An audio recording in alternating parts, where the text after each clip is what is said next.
Di mana pada saat hari ini kita akan terus belajar tentang ulangan-ulangan apa yang dikatakan para nabi dahulu, ya, terdahulu untuk mendatangkan suatu keselamatan bagi umat manusia.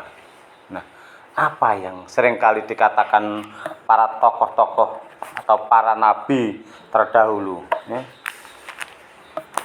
Sebelum kita membahas tentang ulangan yang mau kita pelajari bersama-sama, mohon kami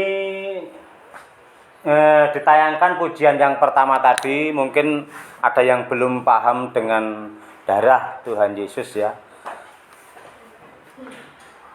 Pujian yang pertama. Nanti kan kalau sudah paham kan enak kita menerangkan. Ini belobok terus ini.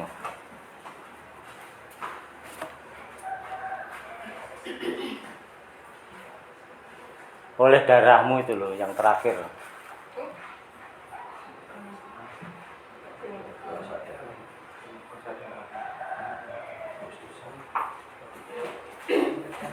Nah, puji Tuhan. Nah, di sini dikatakan ya oleh kuasa darah. Munya itu adalah Tuhan Yesus, kau telah hapus dosaku. Jadi dosa kita itu sebenarnya tidak ditebus ya oleh Tuhan. Kalau ditebus dosa kita, berarti yang selamat dosa kita. Berarti kita tetap jatuh dalam dosa. Berarti kita tetap di dalam neraka, dalam hukuman. Tetapi kalau di sini dikatakan oleh kuasa darahmu kau telah hapus segala dosaku, kekudusanmu melingkupiku. Nah, kenapa di sini dikatakan kekudusanmu melingkupiku? Nah, pada waktu kita melihat, seringkali orang kan banyak tidak mengerti. Ketika pada waktu Tuhan Yesus Kristus atau Isa Al-Masih disalib, itu kan mengucurkan darah. Nah, sebenarnya bukan Tuhan Yesus yang disalib. Karena saking kasihnya, saking adilnya Tuhan Yesus Kristus, keadilannya Tuhan Yesus itu membawa dosa-dosa kita itu disalibkan sampai mengucurkan darah. Yaitu darah Tuhan Yesus, darah yang suci. Darah, kenapa dikatakan darah Tuhan Yesus itu darah yang suci? Sebab Yesus tanpa dosa diadili oleh masyarakat umum di jauh di sana, tidak menemui satu titik kesalahan apapun, ya. Kenapa kok sampai disalibkan? Sebab Tuhan Yesus mengabarkan kabar kebenaran yang dari Allah untuk menyelamatkan umat manusia. Sedangkan ahli-ahli Taurat ingin memiliki, yaitu suatu, dikatakan suatu wibawa, supaya dia tidak tersaingi kalau dia mengajar di suatu tempat-tempat ibadah. Tetapi lain dengan apa yang dilakukan Tuhan Yesus Kristus 2000 tahun yang lalu. Yang dilakukan Tuhan Yesus itu dengan tulus, ya. Sampai Raja Herodes pun mengadili, tidak ada suatu kesalahan apapun. Akhirnya dikembalikan kepada gubernur setempat. Gubernur setempat pun tidak bisa menemukan suatu kesalahan sedikit pun. Akhirnya yang mengadili siapa? Yang mengadili ya para ahli-ahli Taurat ini, orang-orang Yahudi yang mencari kehormatan. Dia takut kehormatannya itu tersaingi oleh Yesus Kristus. Padahal tujuan Yesus Kristus hanyalah untuk menyelamatkan umat manusia. Maka di sini dikatakan dengan kekudusanmu. Kekudusanmu adalah suatu kesucian dari Tuhan Yesus Kristus untuk menghapuskan segala dosa manusia. Bagaimana cara menghapuskan dosa manusia? Ya. Karena berbagai cara dari nabi-nabi yang terdahulu sampai Yesus Kristus terselesaikan melalui Yesus Kristus. Dengan cara dosa Bapak, Ibu, Saudara semuanya yang percaya kepada Kristus, dia dosanya sudah diangkut di kayu salib. Jadi kita sudah tidak memiliki dosa lagi. Sebenarnya setiap orang itu masih memiliki dosa, ya. Kalau kita katakan tidak memiliki dosa itu keliru. Tetapi semua orang memiliki dosa dan kesalahan. Tetapi Allah Bapa di surga memandang kita suci karena ada Tuhan Yesus yang ada di hati kita, dalam pikiran kita ya. Di dalam segala-galanya yang kita utamakan adalah Yesus. Maka Allah itu memandang Yesus, bukan memandang kita. Sehingga kita boleh disucikan, dikuduskan, kita boleh dilingkupi, berarti kita boleh dilindungi oleh kasih-Nya. Kasih-Nya mengalir, memulihkanku, memulihkan hidupku. Itu hal yang luar biasa. Kehidupan kita yang bagaimana? Dulu kita sebelum mengenal Kristus, kehidupan kita mungkin tidak berkenan di hadapan Tuhan ya. Kelakuan-kelakuan kita yang lama, sering kita menipu, sering kita membunuh, sering kita mengatakan hal-hal yang jahat. Tetapi ketika kita mengenal Yesus Kristus, maka ajaran Tuhan Yesus adalah kasih. Itu adalah kasih. Kasih itu juga ada suatu keadilan juga. Kalau kasih tok, orang pasti akan membuat terus-menerus akan berbuat kejahatan. Kenapa? Lah wong aku ngamplengi wong ya panggah dikasih karo Tuhan, kan seperti itu. Akhirnya tetap berbuat dosa. Tetapi kalau kita Tuhan tuh kasih sekaligus adil, berarti ketika kita ngamplengi wong ditekani polisi ya dihukum. Lah itu keadilannya di situ ya.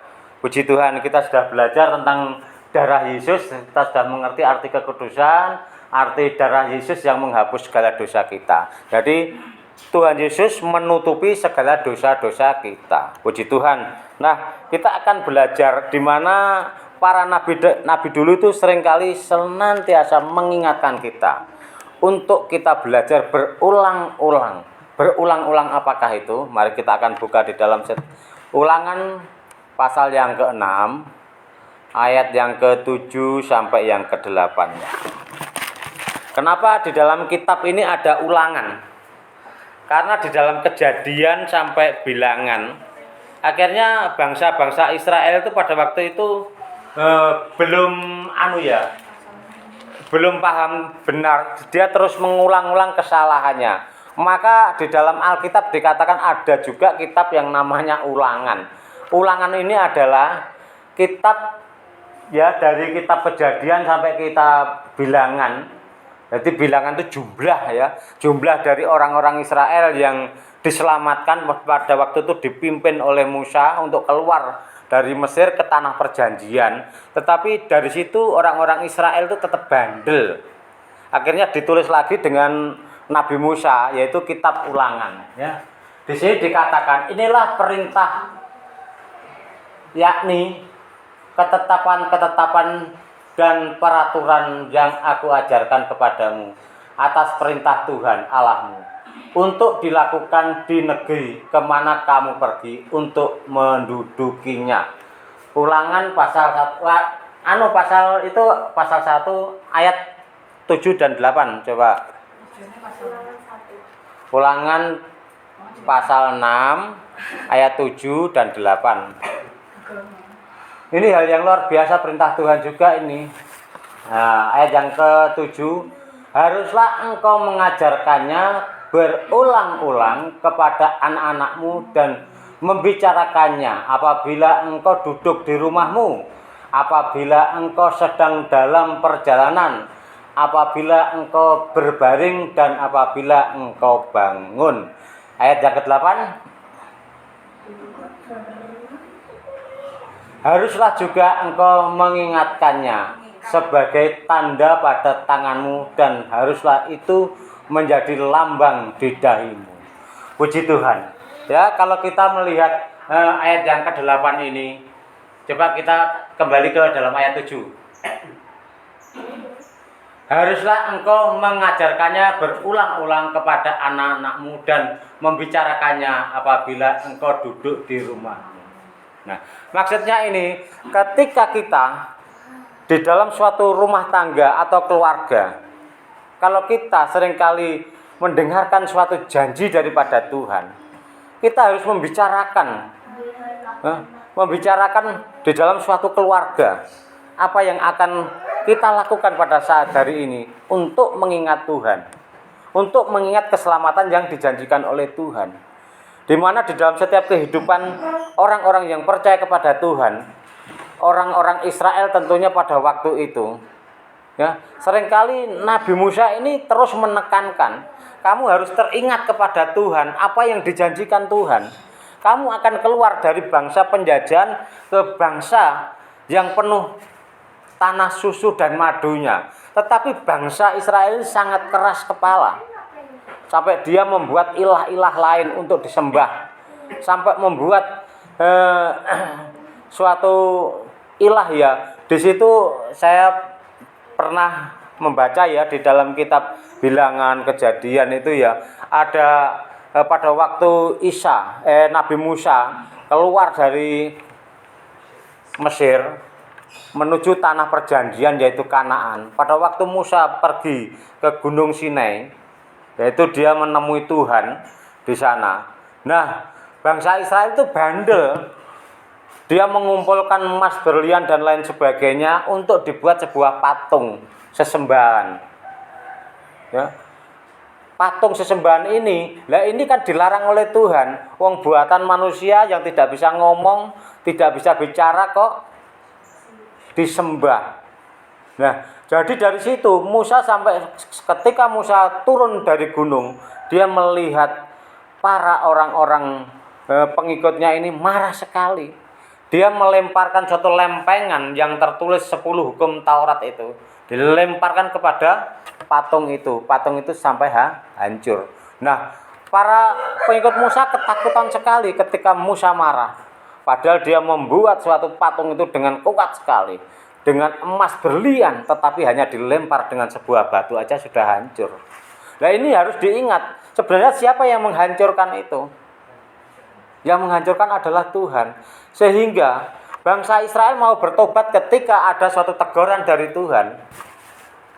Tetapi kalau dibiarkan sebentar lagi, dia sudah membuat ulah lagi. Dia kelihatannya ya tidak jemu-jemu peringatan-peringatan Tuhan yang diberikan kepada dia. Maka di dalam rumah tangga kita harus berulang-ulang memberitakan ini kepada keluarga, kepada anak, kepada saudara, supaya kita tidak jemu-jemu untuk berharap kepada Tuhan. Untuk membicarakan apabila engkau duduk di rumahmu, apabila engkau sedang dalam perjalanan. Di dalam perjalanan pun kita tidak boleh diam. Ketika kita ketemu sahabat, kita harus membicarakan, kamu harus ingat Tuhan. Sebentar lagi Tuhan itu akan datang. Kamu akan diberikan suatu keselamatan yang luar biasa. Seperti itu. Apabila engkau berbaring dan apabila engkau bangun. Pada waktu kita tidur itu kita juga merenungkan apa ya yang diberikan Tuhan mungkin pada malam hari ini, pada waktu kami tidur. Masakan kami besok pagi tidak bangun lagi, berarti sudah almarhum, ya. Tetapi Tuhan mengingatkan di sini dengan luar biasa. Apabila engkau bangun, berarti Tuhan memberikan suatu berkatnya juga. Ya. Berkat Tuhan berkelimpahan. Berarti Tuhan besok pagi itu masih memberikan harapan bagi saya untuk menikmati berkat-berkat Tuhan. Berkat-berkat Tuhan itu harus kita nikmati betul. Karena di sini sudah diingatkan ya, pada waktu kamu berbaring kan kita mau menikmati suatu berkat Tuhan ya. Pada waktu kita berbaring, paling kita merenungkan, Tuhan itu bagaimana ya kehidupan saya akan selanjutnya. Kami yakin dan percaya pada waktu saya tidur, saya berbaring melentangkan tubuh saya, maka kelelahan saya akan hilang. Oleh karena zaman Tuhan, karena kasih daripada Tuhan. Di sini ditegaskan, pada waktu kamu bangun, pada waktu engkau bangun berarti kita diberikan kehidupan yang baru, diberikan nafas yang baru. Bagaimana cara kita mengucap syukur kepada Tuhan pada waktu kita bangun dari tidur? Kita bersyukur ya. Tuhan di sini mengatakan, kok tidak pada waktu kamu berbaring terus putus. Wah, ini bahaya. Berarti besok pagi kita sudah tidak ketemu keluarga, tidak ketemu teman, tetapi justru diperlengkapi dengan apa yang dicatat oleh Nabi Musa. Dan apabila engkau bangun, ya itu harus kita rasakan benar. Pada waktu kita bangun tadi pagi, saya melihat Mas Andreas juga di sana bingung, wes kejeding ke kamar mandi dulu, mandi pergi ke gereja. Itu hal yang luar biasa. Kejeding dulu. Mungkin giliran sama Mas Pi ya begitu juga. Entang toh kowe dhisik aku dhewe lah. Itu satu berkat engkel-engkelan adus yang budane gereja. Kan seperti itu. Teringat akan Tuhan ketika kita bangun. Lain dengan Bu Kardi kemarin saya lihat. Bangun tidur, Pak, sampean sing doa, aku sing ngamine. Itu puji Tuhan. Hal yang luar biasa itu juga. Kita saling mendukung. Jadi pada waktu kita bangun, kita diingatkan untuk mengucap syukur ya. Entah Pak, ciket Pak, sampean sing doa. Sampean lho Bu sing doa. Moh, sampai anak aku sing ngamine. Itu dahsyat, itu luar biasa berkat Tuhan. Nggih Pak nggih. Nah, puji Tuhan. Itu hal yang luar biasa. Jadi kita senantiasa ingat kepada apa yang dicatat oleh Nabi Musa ini. Ya, mari kita lanjut ke dalam ayat yang ke-8. Puji Tuhan. Haruslah juga engkau mengikatkannya sebagai tanda pada tanganmu. Nah, ini peringatan Tuhan itu harus diikat kepada tangan kita. Kenapa? Siapa yang tahu? Kenapa janji Tuhan itu harus diikat di tangan kita? Yuk, siapa yang tahu? Ya.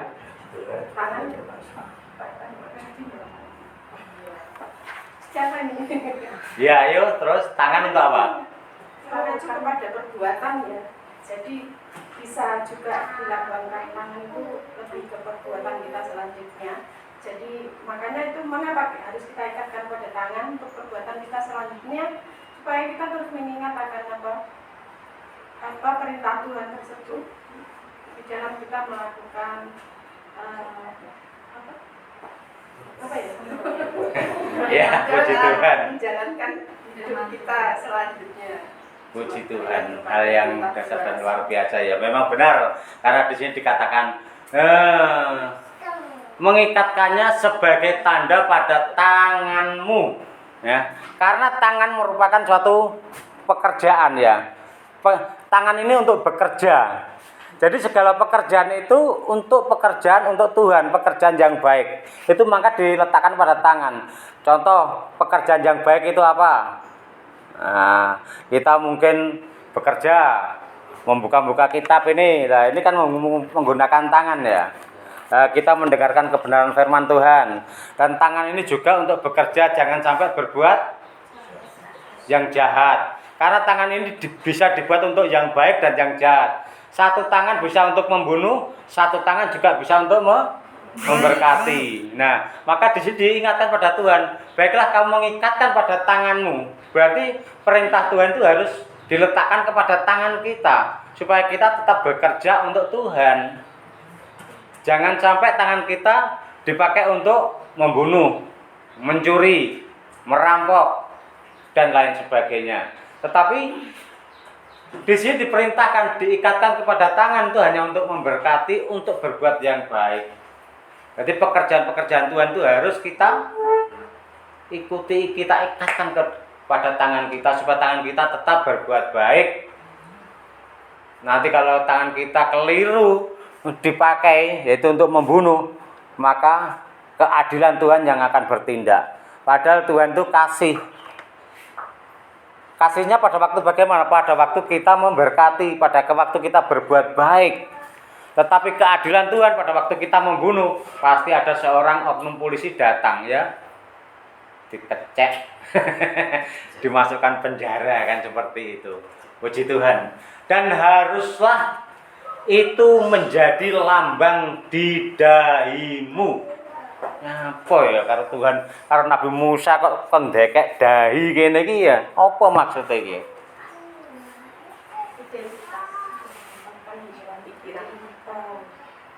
Apa? Tempatkan di pikiran kita. Amin ya. Apalagi? Terlihat apa ya? Identitas apa? Lah, di sini dijelaskan haruslah itu menjadi lambang di dahimu. Kasarane iki kudu aja ning tangan tok. Di dalam dahimu berarti di dalam dahi itu ada apa? Akal budi. Ada akal budi. Ada pikiran. Ada hikmat.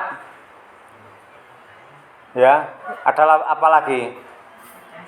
Ada pengertian di dalam dai ini, jerone dai ini ada pikiran yang banyak. Maka kita jangan sekali-kali kalau Nabi Musa itu mengulangi seperti ini, berarti orang-orang Israel pada waktu itu bener-bener bandel, bebal bandel apa nah ya. Ndablek ya karo anak. Wis diomongi angel-angel banget. Sampai Nabi Musa menulis seperti ini, ya. Wis dikon ndekek tangan, ndekek dahi ya toh. Sampai seperti itu Nabi Musa memerintahkan untuk apa semuanya itu, ya. Untuk kita mengingat apa yang diperintahkan Tuhan. Tuhan akan mencukupi segala umatnya. Kalau kita melihat pada waktu pemindahan dari penjajahan mau menuju ke tanah Kanaan di padang gurun ya selama 400 tahun. Bagaimana pemeliharaan Tuhan? Sandal jepit selama 400 tahun tidak pernah rusak. Baju cuma satu selama 400 tahun tidak rusak. Dulu kan sandalnya jepit kan ditaleni gitu toh. Dari kulit itu loh selama 400 tahun nggak rusak. Baju ya tetap melekat satu yang dipakai, nggak rusak. Masalah makanan nggak kekurangan. Kalau dia minta makan berapa triliun burung puyuh yang dikirim oleh Tuhan untuk dimakan oleh orang-orang Israel. Tetapi hanya satu permintaan Tuhan itu sebenarnya. Kalau kamu kelimpahan berkat itu jangan kamu menyimpan memakannya sendiri. Ketika bangsa Israel diberi kelimpahan makanan burung puyuh, ada yang serakah. Serakahnya gimana? Dia menyimpan buyung puruh ibu. Kentekan untu ya ngene iki. Burung puyuh. Nah, pada waktu ya burung puyuh ini banyak sekali dia menyimpan. Ini untuk besok, ini untuk besok. Ini untuk besok. Ketika besok pagi dibuka, busuk dagingnya. Sudah tidak bisa dimakan lagi. Maka dalam firman Tuhan dikatakan, kesusahan sehari cukuplah untuk sehari. Kesusahan hari ini ada tersendiri ya. Itu maksudnya. Beberapa kali pada waktu di padang gurun ini dia kelaparan lagi ya. Nabi Musa disuruh minta lagi kepada Tuhan, berikanlah hamba-hambamu, anak-anakmu Tuhan makanan hari ini. Apa yang terjadi? Pada pagi hari sudah disiapkan roti atau mana dari langit turun dinikmati. Enggak ada yang kekurangan. Ya. Tetapi ketika mana itu disimpan untuk hari esok, sudah busuk lagi. Sebenarnya pada waktu berkat Tuhan ini yang lebih ini harus dibagikan kepada siapa yang tidak bisa mencari pada waktu itu. Kalau ning jero omah wonge ngesot gak iso mlaku terono. Ya. Kayak ono mangan. Gak buah wong kuwi gak iso berangkang ben golek dhewe kan seperti itu. Ya. Akhirnya yang mau disuruh memberikan orang itu loh menjadi busuk. Nah, padahal orang itu ya semuanya diberkati oleh Tuhan. Barang siapa yang benar-benar takut akan Tuhan, maka dia diberkati oleh Tuhan. Nah, puji Tuhan.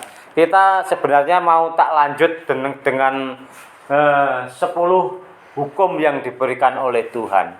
Tetapi mungkin waktunya cukup pada ya. Ini sudah jam berapa ini? Jam 9 lebih. Lebih berapa ini? 15. Nanti hukum Tuhan, 10 hukum Tuhan ini paling enggak 2 jam. Ya, puji Tuhan. Kita terus akan membahas tentang apa yang diberikan Tuhan di dalam dai. Apa kira-kira di dalam dai itu adalah suatu hikmat.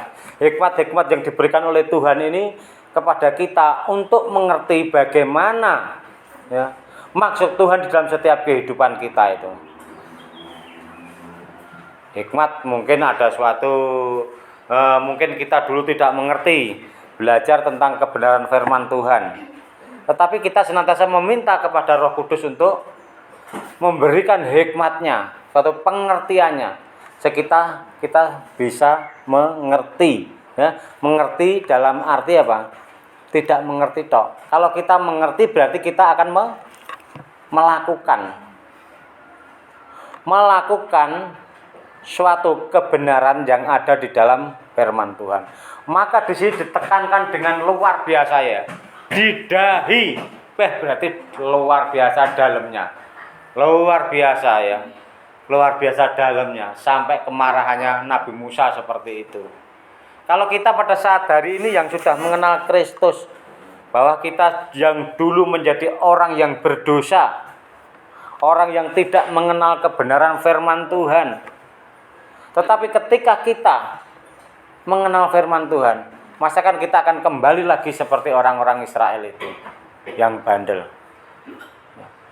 Kenapa bangsa Israel pada waktu itu terus-menerus ya, mengalami suatu kekurangan dan kekurangan, tidak cepat-cepat untuk memperoleh tanah perjanjian atau di dalam Kanaan yang penuh madu dan susu ini? Karena saking bandelnya. Sebenarnya Tuhan itu akan memberkati. Wes pe mlaku selama 40 hari 40 malam teko Mesir sampai ning Kanaan. Kamu tak berkati ketika mau nyebrang ke Laut Teberau aja sudah jalan buntu, ya toh? Tuhan menunjukkan kasih-Nya kepada orang-orang Mesir. Sehingga Musa mengulurkan tongkatnya memukul sungai Teberau. Deng. Laut Teberau terbuka. Bangsa Israel keluar dari pengejaran Raja Firaun, Raja Mesir.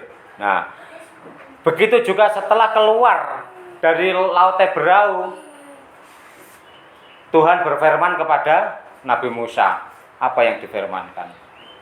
Ketika seluruh tentara dari kerajaan Mesir itu masuk ke dalam lautan mengejar orang-orang Israel, Nabi Musa kembali mengetokkan tongkatnya. Akhirnya tertutup oleh air seluruh pasukan tentara Firaun dan Raja Firaun saat itu. Matilah semuanya dimakan ikan hiu. Ya. Itu adalah tanda kasih daripada Tuhan. Nah, ketika dia berjalan di padang gurun, apa yang ditunjukkan kepada Tuhan? Padang gurun itu tentunya nggak ada pohon, ya. Lapangan yang gersang, ya. Matahari mentor ngene, mungkin panas ndak karo-karuan. Apa yang ditunjukkan Tuhan di situ? Dia menunjukkan kasih-Nya. Dia menutupi orang-orang itu supaya tidak kena matahari. Ada tiang awan. Nek wong Jawa nek ngarani enek mendung nutupi srengenge. Hawane malih adem. Itu berkat yang luar biasa sebenarnya. Tetapi bangsa Israel tetap berkele. Ya. Ketika mendapat pertolongan sementara aja dia memuji Tuhan lagi. Tetapi ketika diuji oleh Tuhan lagi, wah tak jajale. Umatku setia apa ora karo aku. Ora tak berkati saithik, ora tak keimangan saithik. Piye gerundel kok gak karo aku. Nah, seperti itu. Puji Tuhan, kita sebenarnya anak-anak yang dikasihi Tuhan. Kita itu sebenarnya orang-orang Israel secara jasmani. Ya. Secara jasmani kita itu. Juga secara rohani. Secara jasmaninya apa? Kita masih bisa merenungkan kebenaran firman Tuhan secara jasmani. Tetapi kita dipersatukan oleh roh secara rohani. Kita adalah anak-anak perjanjian daripada Tuhan. Anak-anak perjanjian. Makanya Tuhan tidak jemu-jemunya untuk mengingatkan kita. Ya. untuk mengingatkan kita. Coba kita akan bahas satu saja 10 hukum Tuhan Yesus. Kita akan belajar satu dari hukum saja ya. Mari kita akan buka di dalam Matius pasal yang kelima ayat 27 sampai 28.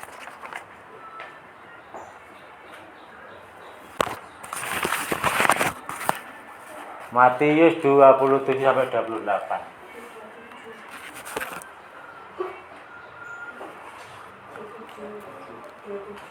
Ya sampai 28. Kamu telah mendengar firman, janganlah berzina.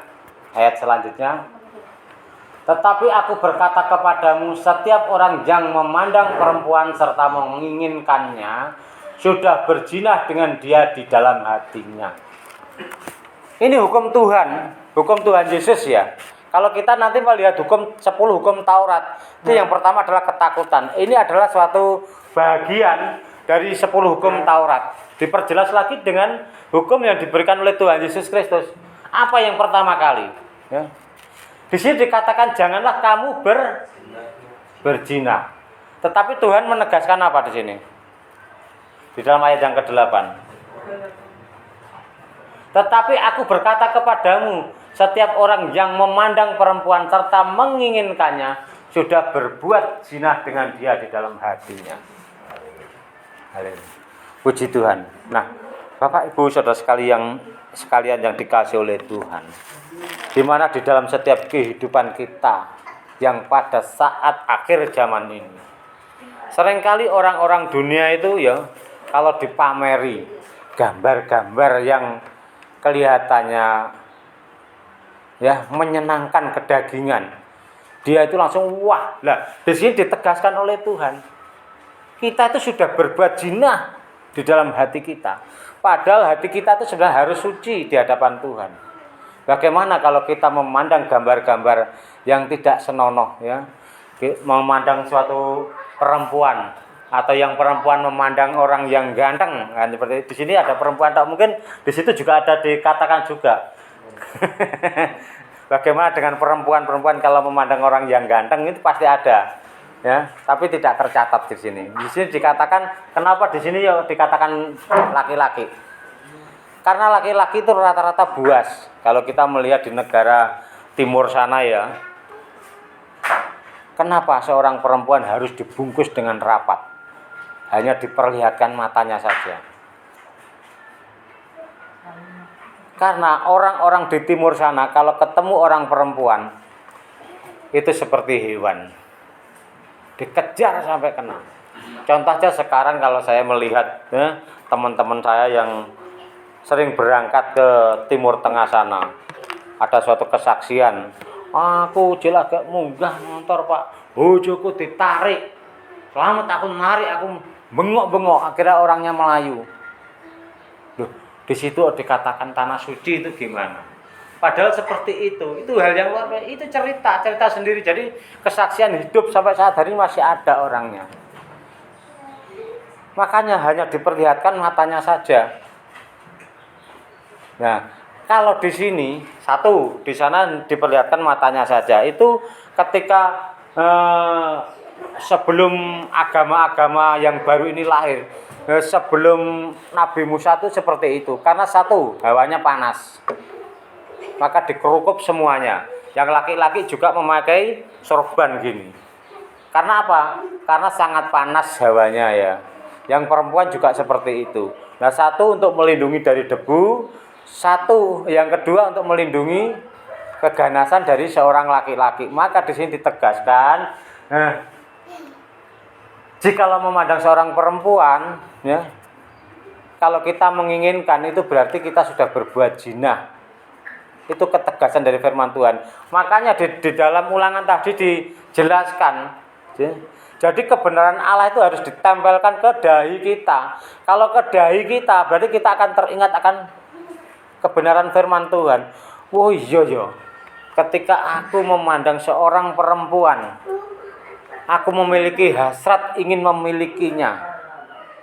Itu dengan Tuhan sudah dikatakan berzina. Karena apa? Pikirannya mesti ngelantur Jadi dengan Tuhan ditegaskan, Nabi Musa disuruh mencatat untuk diletakkan di dahi, di dalam pikiran kita untuk tetap mengingat apa yang diperintahkan Tuhan. Ya. Mungkin kita akan bisa nambah lagi yang kedua, Matius 6 ayat yang ke-22.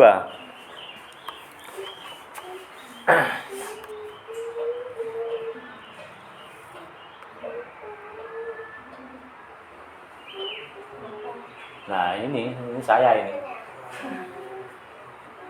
Matius 6 ayat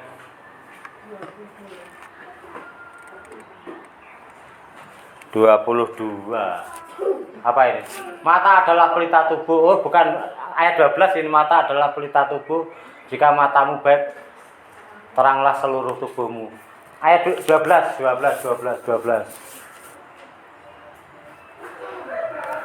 Dan ampunilah kami akan kesalahan kami seperti kami juga mengampuni orang yang bersalah kepada kami. Haleluya, puji Tuhan.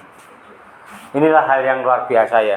Ketika ini hukum yang kedua, hukum Tuhan ini ya.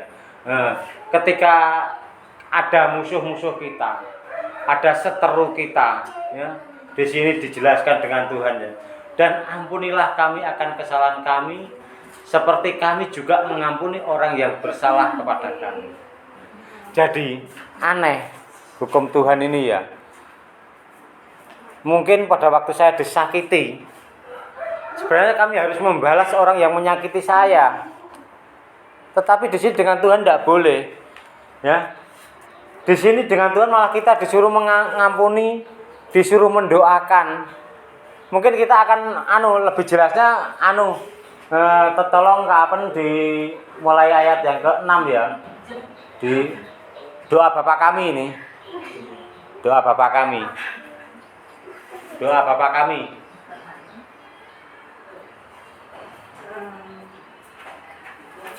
Mulai ayat yang keberapa? Doa Bapa kami.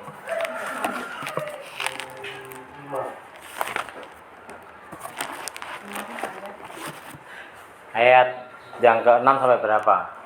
Tetapi jika engkau berdoa, masuklah ke dalam kamarmu, tutuplah pintu dan berdoalah kepada Bapamu yang ada di tempat tersembunyi. Maka Bapamu yang melihat yang tersembunyi akan membalasnya kepadamu. Itu bukan doa Bapa kami itu, Bang. Matius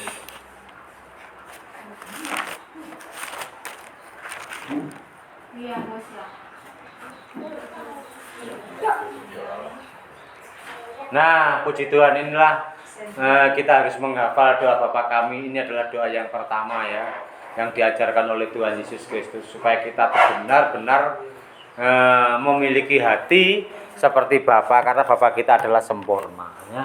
Ini hukum yang kedua ya. Karena itu berdoalah demikian. Bapa kami yang di sorga, dikuduskanlah namamu.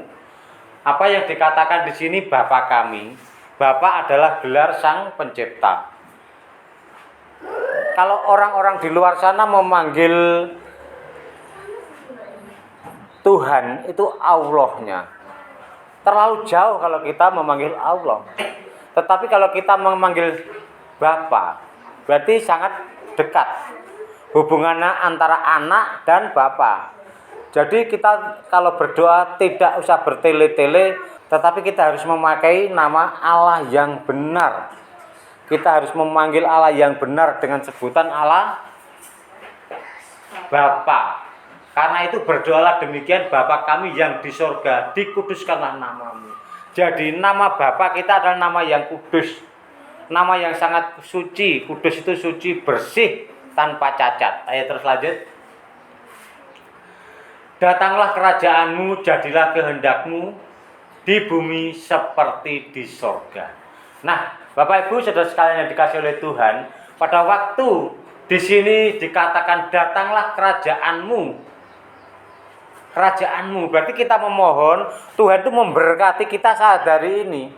Berkat Tuhan itu tercurah di bumi ini ke dalam Bapak Ibu lan kula nggih. Diberkati oleh Tuhan seperti di surga. Berarti berkat Tuhan itu luar biasa. Berkat Tuhan itu nyata, halal 100%. Hari ini dikatakan dari surga. Kalau nanti berkaca dari neraka, ciloko ini. Ya. Selamat Tuhan Yesus ngajari kita untuk berdoa, kehendakmu ya di bumi seperti di surga. Jadikanlah kehendakmu, munya Tuhan Yesus lagi ya, di bumi seperti di surga. Jadi di bumi ini seperti di surga, kita harus sesuai dengan firman Tuhan. Tadi dikatakan kita harus, di dalam pujian tadi dikatakan apa?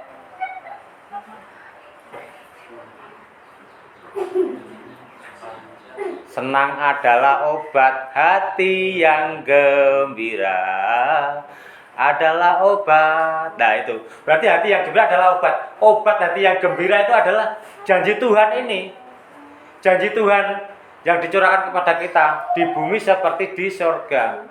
Jadi Tuhan tuh memerintahkan anak-anaknya itu untuk senantiasa bergembira.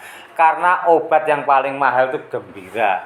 Nah, sekarang orang yang kalau melihat saat hari ini, kalau melihat Mas Impron, ya, Omikron dan lain sebagainya COVID, pasti akan mengalami ketakutan. Mas Mikron ya, kalau mendengar itu pasti banyak orang ketakutan, akhirnya mengalami suatu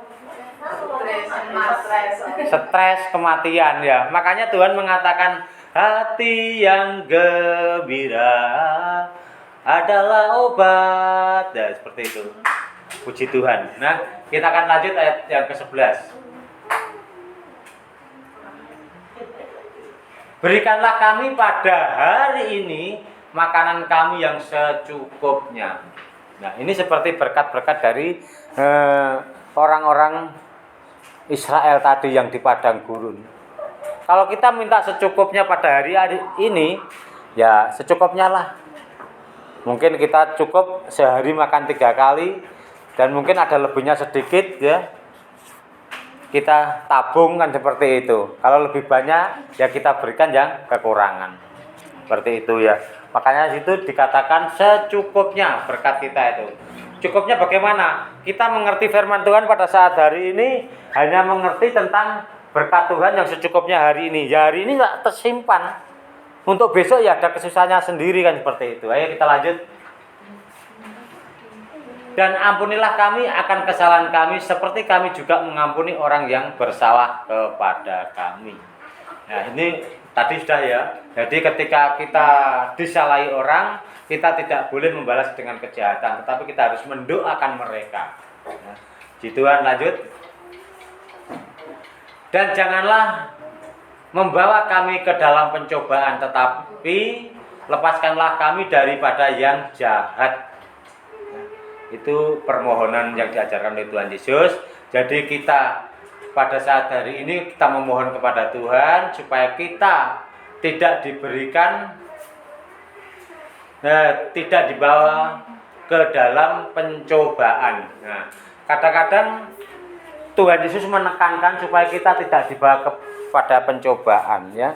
Kenapa? Karena seringkali kita sebagai anak-anak Tuhan yang masih kedagingan, dicobai sedikit wis masuk luar biasa. Mas Pi lewat tak jauh wiwit. Mungkin Mas Pi langsung berwatu mungkin ya. Iya Mas Pi ya. Oh, ya puji Tuhan. Berarti ada firman Tuhan yang masuk ya. Nah, sudah itu. Karena apa? Maka kita dengan Tuhan itu diperjelas. Janganlah kita dibawa ke dalam pencobaan ya. Maka Tuhan akan menyingkirkan pencobaan itu. Wah, justru coba ini Tuhan lah. Itu enggak boleh ya. Puji Tuhan yang luar biasa itu. Berarti firman Tuhan sudah ditancapkan itu. Sudah di dahi kita ya. Tetapi lepaskanlah kami daripada yang jahat. Nah, ini permintaan kita. Yang jahat itu siapa? Sifat-sifat ya, sering ngerasani tanggane ya. Mencuri, membunuh ya, perkataan kotor ya. Apalagi ditegaskan di atasnya tadi, nyawang aja sudah berzina ya. Itu kita diajarkan Tuhan itu seperti itu. Seperti ini. Puji Tuhan. Itu ya. Diajarkan seperti itu supaya kita tuh tetap setia untuk mengingat firman Tuhan ya. Karena Engkaulah yang punya kerajaan dan kuasa dan kemuliaan sampai selama-lamanya. Amin. Kita sudah tahu saat hari ini ya. Kita benar-benar tahu. Berarti Tuhan Yesus itu adalah kemuliaan sampai selama-lamanya. Dan kita yang menjadi anak-anaknya, kira-kira ketularan ora ya? Seharusnya kita harus ketularan. Wong dengan Tuhan Yesus saja disuruh nempel ning tangan, nempel ning bathuk, lewes ning bathuk ingat terus akhirnya memiliki kemuliaan dari Tuhan, dari Bapa kita. Kemuliaan yang selama-lamanya. Nah di sini dikatakan sampai selama-lamanya. Itu berarti sampai saat hari ini. Kalau selama-lamanya berarti dia awal dan yang akhir. Apa enek Gusti Allah sing ngelikne? Apa enek Gusti Allah sing nyetakne? Ndak ada. Gusti Allah ya lahir dhewe, ora duwe penasehat, tetapi dia adalah penasehat yang ajaib. Itulah luar biasanya. Itu hukum Tuhan Yesus yang masih yang kedua ini ya. Jadi yang ke-8 mungkin besok minggu depan. Waktunya enggak mencukupi. Puji Tuhan. Dan nanti minggu yang ketiga saya ingin kita belajar bersama-sama tentang misteri salib Tuhan Yesus. Karena nanti kalau kita tidak belajar tentang misteri salib Tuhan Yesus, kita ditanya orang di luar sana, Tuhan Yesus disalib, menungso disalib, kita tidak bisa jawab. Tetapi kalau kita menggali misteri dari salib Tuhan Yesus, kita orang ngomong apa aja kita bisa jawab. Lah wong kamu belum belajar makanya kamu nggak ngerti kan, seperti itu jawaban kita. Nanti pasti detail, pasti tahu ya. Ada juga yang mengatakan menungso batang kok disembahkan, seperti itu. Karena dia tidak mengerti. Maka orang yang seperti itu seharusnya kita harus mendoakan, ampuni dia Tuhan, karena dia tidak mengerti apa yang mereka omongkan, mereka lakukan. Jamah mereka Tuhan supaya mereka mengerti dan ampuni segala dosa dan kesalahannya. Itu menurut ayat yang ke-12 tadi ya. Jadi kita harus mengampuni orang yang bersalah. Jadi kita diejek seperti apapun, kita tetap bersyukur. Puji Tuhan, hal yang luar biasa. Mari kita akan berdoa sebentar untuk firman Tuhan.